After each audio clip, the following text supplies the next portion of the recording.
मेरे पति से भी गलती हुई थी। मैंने कभी नहीं सोचा था कि मैं सोशल मीडिया पे लेकर आऊंगी, क्योंकि आज से 2 साल पुरानी बात है। 2 साल पहले हुआ था जो कुछ भी हुआ था। हाँ, मेरे पति से भी गलती हुई थी। पास्ट में गलती हो गई थी उनसे कि उन्होंने किसी लड़की से बात कर ली थी, कहीं अफेयर कर लिया था। जी हाँ, मैं खुद एक्सेप्ट करती हूँ इस बात को। कैसे माँ बाप हैं गाइज, अपने बेटे को समझाने रोकने के बजाय अपने बेटे को वीडियो के माध्यम से प्रोत्साहित कर रहे हैं। और माँ ही नहीं, बाप भी। ये कैसा बाप है? लोगों के सामने ये लोग बोलते हैं कि हम पढ़े लिखे फैमिली से आते हैं, बहुत ज़्यादा रेपुटेशन है हमारा समाज में। और इन लोगों की भाषा देखिए, इन लोगों की सोच देखिए। इससे गिरी हुई, इससे नीच सोच क्या ही हो सकती है कि बैक टू बैक सारी महिलाओं को टारगेट करके इनका बेटा जलील कर रहा है, वो भी सोशल मीडिया पे, एक ऐसे ओपन प्लेटफॉर्म पे जहाँ पे रखी हुई कोई भी बात कभी भी इन फ्यूचर डिलीट नहीं हो सकती है। चलो ठीक है, एक टाइम के बाद ये लोग शायद अपने अपने चैनल से ये चीज़ डिलीट कर भी दें, जो कि मुझे नहीं लगता, क्योंकि ये लोग व्यूज़ के लिए ही तो ये सब कुछ कर रहे हैं। डॉलर के ही भूखे नंगे लोग ये सब कुछ कर रहे हैं। अगर शायद मान के चलते हैं इन केस डिलीट कर भी दें, तो क्या सारे चैनल से ये सारी चीज़ें डिलीट हो जाएंगी?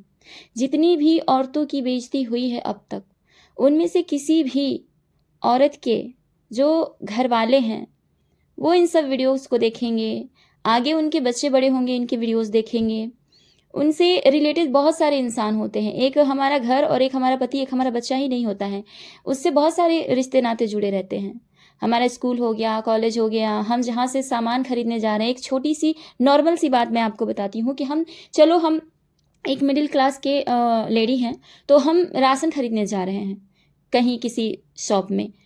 वो अगर इस वीडियो को देखेगा, क्योंकि ये इतना बड़ा प्लेटफॉर्म है, यूट्यूब कोई छोटा मोटा प्लेटफॉर्म तो है नहीं, तो उसकी क्या थिंकिंग होगी उस महिला के बारे में?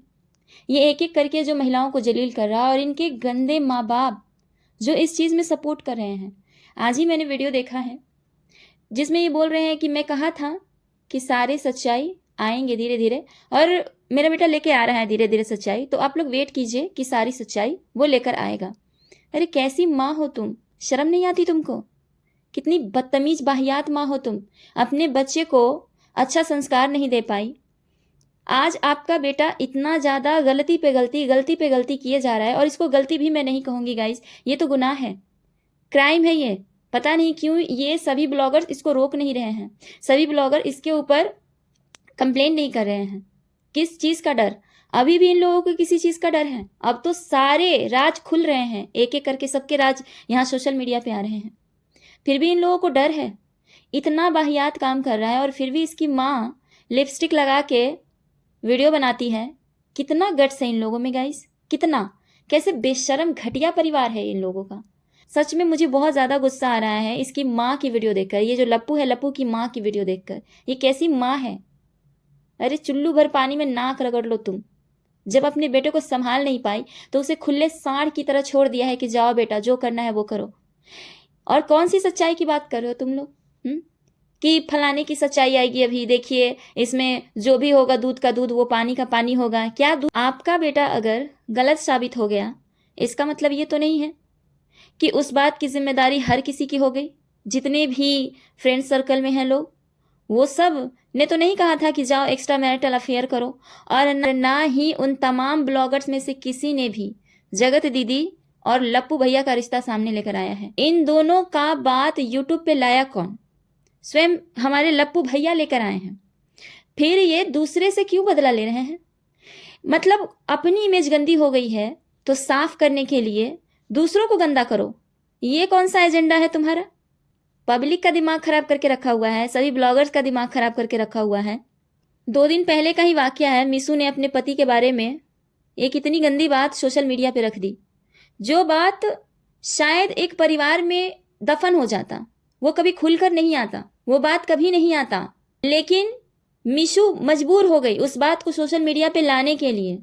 मिशू को इतना ज़्यादा डराया गया, धमकाया गया कि तुम्हें हम सोशल मीडिया पे नंगा कर देंगे, क्योंकि तुम्हारा भी है कुछ डार्क सीक्रेट, तो हम उसको सामने लेकर आएंगे। क्यों? वजह क्या है? रीज़न क्या है? लप्पू भैया से हम पूछना चाहते हैं कि रीज़न क्या है, क्या रीज़न है? तुम दोनों की अय्याशियों का जिम्मेदार थी मीशू, या फिर तुम दोनों के अलगाव का जिम्मेदार थी मीशू?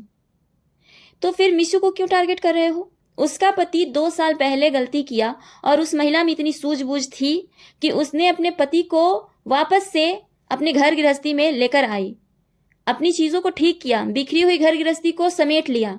उसके अंदर इतनी टैलेंट थी। अब उस बात को सोशल मीडिया पे लाने का क्या मतलब बनता है? इस तरह से लोगों को टॉर्चर कर रहा है ये लप्पू, इस तरह से लोगों को परेशान कर रहा है ये लप्पू। सोच सकते हैं गाइज कि कोई कितना ज़्यादा डर में होगा कि अगर ये बात इस तरीके से आ गई तो मेरी कितनी बदनामी हो जाएगी। वो महिला कितनी ज़्यादा मजबूर हो गई होगी, वो महिला कितनी ज़्यादा मजबूर हो गई होगी कि अपने ही पति के बारे में 2 साल पुरानी बात आज सोशल मीडिया पे रख रही है। क्यों? क्योंकि उस पर इतना प्रेशर डाला गया है। कल को मीशू के बच्चे बड़े होंगे, स्कूल जाएंगे, कॉलेज जाएंगे, उनकी दोस्ती यारी बढ़ेगी, और आज तो ये सारी चीज़ें अगर उनके बच्चे देखेंगे तो वो ट्रोल नहीं होंगे? क्या माँ बाप की हुई गलती की सजा बच्चे नहीं भुगतेंगे? और माँ बाप की गलती भी नहीं कह सकते हैं, क्योंकि कोई भी चीज़ अगर घर के अंदर सॉर्ट आउट हो गया तो वो इतना बड़ा इशू नहीं है। वो भी तो यूट्यूब पे थी, सोशल मीडिया पे ला सकती थी, लेकिन क्यों नहीं लाई? क्योंकि उसको अपनी इज्जत प्यारी थी, अपने पति का साथ प्यारा था। बावजूद इसके ये इतनी गंदी बात उसको सोशल मीडिया पे लानी पड़ी। एक टाइम के लिए ही सही, लेकिन वो अपने पति की नज़र में बुरी बन गई है, बन गई होगी गाइस, ये आप सोच सकते हैं। क्योंकि हर कोई लप्पू की फैमिली की तरह ओपन माइंडेड नहीं होता। ये लोग तो भाई बहन के बीच में अय्याशी वाला रिश्ता भी बहुत इजीली एक्सेप्ट कर लिया है, ये पूरे खानदान ने मिलके। लेकिन कभी सोचा है कि मीशू की लाइफ कितनी खराब हो सकती है? कभी भी लड़ाई झगड़ा हो गया या कभी भी थोड़ी सी अनबन भी हो गई तो ये बात सामने आ जाएगी कि तुमने तो फलाने से हमारी शिकायत की थी। ये बात तो खत्म हो गई थी ना मीशू, फिर तुमने क्यों बताया फलाने से? और ये पति पत्नी के बीच एक दरार का काम कर रहा है ये लप्पू, दरार का काम कर रहा है, और न जाने कितने घर तबाह करेगा ये। जो चीज़ बैक कैमरे सब कुछ शॉर्ट आउट हो गई थी, उस चीज़ को भी सोशल मीडिया पे लाया गया है। सोचिए कितना ज़्यादा मजबूर हो गई होगी वो औरत। उसकी वीडियो मैंने आज देखी है गाइस, किसी ने मुझे बताया था कि मीशू के पति का भी था कुछ चक्कर, तो उसने अपने मुंह से खुद बताया है। मैंने उनकी पूरी वीडियो देखी और उस वीडियो के ही आधार पर मैं आज वीडियो बना रही हूँ। मैंने उसकी वीडियो देखी, मैं एकदम शॉक्ड हो गई कि ये क्या हो रहा है। इस तरह से लोगों को मजबूर किया जा रहा है। क्यों भाई? सिर्फ इसलिए कि जगत दीदी बेनकाब हो गई? अरे जगत दीदी, इतनी बेहया बेशरम बदचलन औरत का बेनकाब होना बहुत ज़रूरी था, और उसके बेनकाब होने का जिम्मेदार तुम खुद हो लप्पू। फिर तुम सब लोगों से बदला कैसे ले सकते हो? इन सब लोगों ने तुम्हारा क्या बिगाड़ा है? लोगों की बस इतनी ही गलती है ना कि इन लोगों ने दोस्ती की, और दोस्ती में हर तरह की बातें शेयर करते हैं लोग, अच्छे बुरे। जो मन का भाव अपने पति से भी शेयर नहीं कर पाता है कोई, वो चीज़ बहुत ही आसानी से अपने फ्रेंड को बता देता है। तो ये मीशू ने वही काम किया, मनीषा को बताया होगा। और मनीषा इतनी ज़्यादा बेकार औरत, मैं उसको भी बेकार बोलूँगी गाइस, क्योंकि वो दूध की धुली नहीं है। वो तो इतनी ज़्यादा घटिया औरत है कि पूरे यूट्यूब पे आग लगवा के रख दिया है। यूट्यूब पे उसी ने आग लगवाया है एक्चुअल में।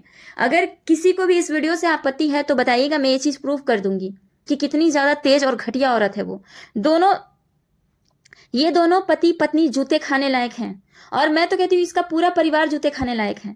ये अभी उनका क्या नाम था, शायद दीप्ति नाम है उनका, हाँ, दीप्ति दी ने जो बोला था ना लाइव में कि घर में घुस के जूते मारूंगी, बिल्कुल घर में घुस के जूते मारने वाला ही काम कर रहा है ये। पता नहीं ये ब्लॉगर्स क्यों चुप हैं, किस लिए चुप है? अब तो तुम सबकी जिंदगी खराब कर चुका है ये, अब तो इसको रोको, अब तो इसके खिलाफ कंप्लेन करो। ये कब रुकेगा? ये पहले तो फ्रेंड बन के लोगों की बातों को सुना, जाना, समझा, और आज वही सब बातों को ये ढाल बनाकर इस्तेमाल कर रहा है। गाइज, इतने अंधभक्त मत बनिए, इतने अंधभक्त किसी के भी मत बनिए। बाइकाट करने का अभी टाइम आया हुआ है लप्पू का। लप्पू को इतना ज़्यादा सपोर्ट मत कीजिए। उसने जो दूसरा चैनल ओपन किया है उस पर भी धड़ाधड़ सब्सक्राइबर बढ़ रहे हैं। क्यों भाई? उस पर कौन सा ऐसा टैलेंटेड चीज़ वो दिखा रहा है? ये खुद को बहुत ज़्यादा पढ़ा लिखा स्मार्ट बताता है गाइस कि मैं बहुत ज़्यादा एजुकेटेड हूँ। तो अगर तुम एजुकेटेड हो तो कुछ अच्छा चीज़ सिखा देते यूट्यूब पे, तुम कुछ अच्छा सिखा देते, लोगों का भी कुछ फ़ायदा हो जाता। लेकिन ये तुम क्या सिखा रहे हो? तुम खुद को टीचर कहते हो, कैसे जाओगे उस स्कूल में? तुम कैसे जाओगे उस स्कूल में पढ़ाने? कैसे बच्चों को फेस करोगे? क्योंकि आज के ज़माने में तो बच्चा यूट्यूब देखता है, और ऐसी चीज़ें जो वायरल होती हैं वो तो अपने आप ही हमारे यूट्यूब फीड में आ जाती हैं, ये चीज़ सर्च करने की ज़रूरत भी नहीं पड़ती। तो कैसे तुम सामना करोगे उन बच्चों का, कैसे? और एक इंसान की सोच इतनी ज़्यादा कैसे गिर सकती है गाइज, इतना ज़्यादा नीची सोच है इसकी, इतना ज़्यादा घटिया। ये छोटी छोटी बातें, आटा चावल राशन, इन सब चीज़ों पे ये बात करता है। कौन इसके यहाँ मिठाई लेकर गया, कौन इसके यहाँ मिठाई नहीं लेकर गया, ये सारी टॉपिक भी आज सोशल मीडिया पे ये रख रहा है। जब ये चीज़ें हो रही थी तब तुम्हारे मुंह में क्या लग गया था, सेलो टेप लग गया था क्या? तुमने क्यों नहीं बोला कि तुम मेरे यहाँ आए हो तो खाली हाथ क्यों चले आए हो? अंकुश तुम्हारे घर खाली हाथ आ गया बिना मिठाई के डब्बा के साथ, तब तो तुमने नहीं बताया, आज क्यों बता रहे हो ये बात? ऐसी छोटी छोटी चीज़ों को पकड़ के ये लड़ाई लड़ रहा है गाइस, सिर्फ व्यूज़ के लिए कंट्रोवर्सी कर रहा है। और इस बंदे को कोई रोक भी नहीं रहा है, कोई ब्लॉगर नहीं रोक रहा है, सब अपने अपने चैनल को चमकाने में ही लगे हुए हैं। लेकिन यहाँ पे महिलाओं की बहुत ज़्यादा छीछा लेदर हो रही है। इस इंसान के दिमाग में बस यही बात बैठ गई है कि जगत दीदी को एक्सपोज कर दिया गया है तो अब उसकी इज्जत की यहाँ भरपाई हो। और ये भरपाई कैसे कर रहा है? दूसरों की इज्जत उछाल के। छी छी छी छी, शर्म करो, कुछ शर्म करो। और मैं तो कहती हूँ कि शर्म से भी बड़ा शब्द होना चाहिए तुम्हारे लिए, मतलब चुल्लू भर पानी में डूब मरो तुम। वो काम कर रहे हो तुम महिलाओं के साथ, वो काम कर रहे हो। ये लोग जितना अपने ब्लॉग में लाइफ को आसान दिखाते हैं गाइज, उतना आसान हम लोगों की लाइफ नहीं होती है। हम लोग जिस घर में रहते हैं उस घर में हमें हर किसी से नज़रें मिलाना होता है। और इतनी बड़ी बड़ी बातें जो यूट्यूब पे आ रही है, तो क्या इज्जत रह जाएगी महिलाओं की अपने पति के निगाहों में, अपने सास ससुर के निगाहों में, अपने बच्चों की निगाहों में? क्या इज्जत रह जाएगी बताइए? कि ये जो मेरे घर की औरत है, ये लप्पू से ये सारी चीज़ें बताती थी, ये दोस्ती करके दोस्तों को ये सारे घर के बात बताया करती थी, छोटी छोटी बातें। जब कोई दोस्त बन जाता है, जब कोई अपना सा लगने लगता है, तो ये छोटी छोटी चीज़ें अपने आप शेयर हो जाती हैं, ना चाहते हुए भी इंसान बोल देता है।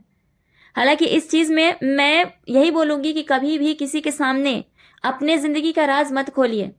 ये एक सबक लीजिए, आप सब सबक ले लीजिए इस लप्पू से कि कभी भी अपनी ज़िंदगी की कोई भी परेशानी किसी से शेयर मत कीजिए, क्योंकि यहाँ आपकी परेशानियों को समझने वाला कोई नहीं है। उन परेशानियों का मजाक बनाने के लिए बैठे हुए हैं यहाँ लोग। तो अपनी परेशानी को खुद डील कीजिए, किसी से मत शेयर कीजिए।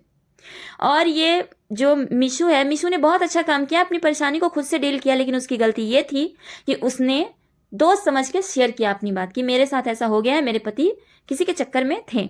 एक कान में गई थी, सिर्फ एक लोगों के कान में, लेकिन आज वो बात लाखों लोगों के कान में चली गई है। और कल वो बात उनके बच्चों के कान में जाएगी। उनके बच्चे जैसे जैसे बड़े होंगे, उनके बच्चे होंगे, उनके बच्चों के बच्चे होंगे, वो सब इस चीज़ को देखेंगे, इस चीज़ को सुनेंगे। उनका कल बेटे का भी बेटा होगा ना, बहू होगी, वो भी कहेगी कि हमारे ससुर का अफेयर था। बताइए ये कितनी कितनी घटिया बात है, ये कितनी घटिया सोच है। और इसके माँ बाप अभी भी बचाव करे अपने बेटे का। अरे शर्म करो तुम लोग, बहुत ही ज़्यादा घटिया फैमिली हो, जूते खाने लायक हो तुम लोग, जूते खाने लायक हो। वो जो गोरखपुरिया भौजी बोली थी ना, बिल्कुल सही बोली थी तुम लोगों के लिए, बिल्कुल सही बोली थी। कुछ दिन तो तुम लोगों का तमाशा थोड़ा सा कम हो गया था, जैसे ही भोजपुरिया भौजी बोली थी, गोरखपुरिया भौजी। लेकिन अब फिर से तुम लोगों ने अपना एजेंडा चालू कर दिया है, इसको बदनाम करो, उसको बदनाम करो। एक औरत की तुम लोग इतने औरत से बदला लोगे, और जबकि वो औरत एक नंबर की अय्याश, एक नंबर की धोखेबाज, एक नंबर की घर फोड़नी, एक नंबर की, मैं क्या बोलूँ उसके लिए, मैं जितना शब्द बोलूँगा, जितना भी निगेटिव शब्द बोलूँ कम पड़ेगा, कम पड़ेगा। क्योंकि ऐसी औरत राक्षसी होती है, ऐसी औरत किसी की भी नहीं हो सकती। अफेयर करना अलग बात है गाइस, राखी बांधा, उस राखी का भी लिहाज नहीं रखा इन दोनों ने। इतने पवित्र रिश्तों को कलंकित किया, बदनाम किया, बावजूद इसके ये लप्पू सभी महिलाओं की इज्जत उछाल रहा है। और ये जो एक यूट्यूब रिएक्शन चैनल है इन लोगों का खरीदा हुआ, जिसपे इन लोगों के फेवर में ही बहुत सारी बातें आती हैं। ऐसा लगता है कि वो रिएक्शन चैनल है ही नहीं, वो ना सही देखती है ना गलत देखती है, बस इनके फैमिली के फेवर में बोलते जाती हैं। क्योंकि उनका ये जो ड्रामेबाज फैमिली है वो आए दिन प्रमोट करते रहता है, कभी माँ प्रमोट कर देती है, कभी बहन प्रमोट कर देती है, कभी ये लप्पू प्रमोट करता है। लप्पू तो लगभग हमेशा हर वीडियो में ही प्रमोट करते रहता है। ऐसा मत कीजिए आप लोग, ये चीज़ गलत है, इसके खिलाफ आवाज़ उठानी चाहिए। और ये जितनी भी महिलाएं हैं इनको आवाज़ उठानी चाहिए। और कितनी महिलाओं का यहाँ पे छीछा लेदर देखना बाकी रह गया है, आप लोगों को क्या लगता है गाइज, जिस तरह से जगत दीदी इतना ज्यादा कर्मकांड करने के बावजूद भी उसकी फैमिली ने उसको अपना लिया, उसके साथ खड़े रहते हैं? क्या हर परिवार ऐसा ही होता है? नहीं गाइज, हर परिवार इतना नीच नहीं होता है। हर परिवार इतना नीच नहीं होता है। परिवार में रहकर, और अगर कोई गलती हमसे हुई है, उस गलती के लिए परिवार वाले से ना निगाहें मिलाने में भी सोचना पड़ता है। पता नहीं ये कितनी गंदी औरत है जगत दीदी, ये अपने परिवार का सामना कर लेती है, अपने भाई की आंखों में आंखें डाल के कैसे बात कर लेती है ये। मुझे तो ये बात सोच के हैरानी होती है गाइज, बहुत ज्यादा हैरानी होती है, सच में बता रही हूँ। मैं ये 100% यकीन के साथ कह रही हूं कि आप लोग भी ऐसी ही फैमिली से रिलेट करते होंगे कि ऐसी औरत को परिवार सपोर्ट नहीं करता है। ऐसा कर्म कांड करने के बाद परिवार से निगाहें मिलाने की हिम्मत नहीं होती है, और ये यूट्यूब पे नाचने चली आती है। ये कितनी ज्यादा बेशर्म औरत है। और कौन है वैसे लोग जो इन लोगों को अभी भी फॉलो कर रहे हैं? क्या आप लोगों में जरा सी भी इंसानियत नहीं बची है? क्या आप लोगों में इतना भी सोच नहीं है, इतना भी समझ नहीं है कि ये लोग समाज को कितना गंदा मैसेज दे रहे हैं? क्या है उस जगत दीदी में जो आप लोग देखने के लिए उसको इतना फॉलो कर रहे हैं? क्या है? क्या दिया है उसने आपके जीवन में? क्या वैल्यू ऐड किया है उस घटिया औरत ने आप सबके जीवन में? क्या अच्छा सीखने के लिए मिला आप लोगों को उस घटिया औरत से? क्या अच्छा सीखने के लिए मिला बताइए? वो अपने पति के नाम पे रोती रही, गाती रही, लोगों को बेवकूफ बनाती रही, और इधर अपने मुंह बोले भाई का बिस्तर गर्म करती रही। ये आपने सीखा है? बताइए, ये आपने सीखा है? अगर आप ये सब सीखने के लिए उसके चैनल पे जा रहे हैं तो आप सब गलत दिशा में जा रहे हैं, क्योंकि ये सिर्फ स्पेसिफिक उसके फैमिली में चल सकता है, लेकिन आप लोगों की फैमिली में नहीं चल सकता है, बिल्कुल भी नहीं चलेगा। मैं पूरा बिलीव के साथ बोल सकती हूँ कि ये एक आम घरों में, मिडिल क्लास घरों में बिल्कुल भी ये बात नहीं चल सकती है जो उसके घर में चल रहा है, क्योंकि उनके परिवार में किसी की इज्जत है ही नहीं। अगर इज्जत होता तो वो लोग यूट्यूब कब के छोड़ दिए होते। इतनी छीछा लेदर के बाद, इतनी बदनामी के बाद वो यूट्यूब पे नहीं रहते। सच बता रही हूँ, नहीं रहते अगर उनमें जरा सा भी शर्म होता तो। लेकिन वो सब के सब बेशर्म है। कितने आसानी से वीडियोस बनाते हैं, और कैसे मतलब कितना अच्छे से खुद को प्रेजेंट कर लेती है वो औरत, मानो जैसे कुछ हुआ ही नहीं हो। उस औरत की वजह से, उस घटिया औरत की वजह से सारी औरतों की बदनामी हो रही है, सारी औरतों का एकदम चीरहरण किया जा रहा है यूट्यूब पे। उस औरत की वजह से इतना कोहराम मचा हुआ है यूट्यूब पे। उस एक औरत की वजह से इतने सारे घर टूटने के कगार पे आ गए हैं, और उस औरत को आप उसके वीडियोस में देखिए, तरीके से अपने आप को प्रेजेंट करती है कि मानो कुछ हुआ ही नहीं हो, सब कुछ ठीक चल रहा है, सब कुछ स्मूथ चल रहा है। ऐसे ही होते हैं बेशर्म फैमिली, ऐसे ही होती बेशर्म औरत, ऐसे ही होते बेशर्म परिवार। सच में बता रही हूँ गाइस, पता नहीं वहां से कैसे मैं इस टॉपिक पे आ गई, और इस टॉपिक पे जब आती हूँ तो मेरा मतलब बहुत ज्यादा मूड ऑफ हो जाता है, बहुत ज्यादा मूड, क्योंकि इसने जो किया है ना, ये माफी के लायक नहीं है, ये बिल्कुल भी माफी के लायक नहीं है। गाइज, इस वीडियो को यहीं पे ख़त्म करते हैं। अपनी अपनी राय ज़रूर लिखिएगा कमेंट बॉक्स में कि आप सब क्या सोचते हैं। और मैं सचमुच बहुत ज़्यादा डिस्टर्ब चल रही हूँ, बहुत ज़्यादा। इन सब चीज़ों को अगर गहराई से सोचेंगे तो इन सब मामलों में ना बहुत सारे लोगों की ज़िंदगी पे ख़राब इम्पैक्ट पड़ सकता है।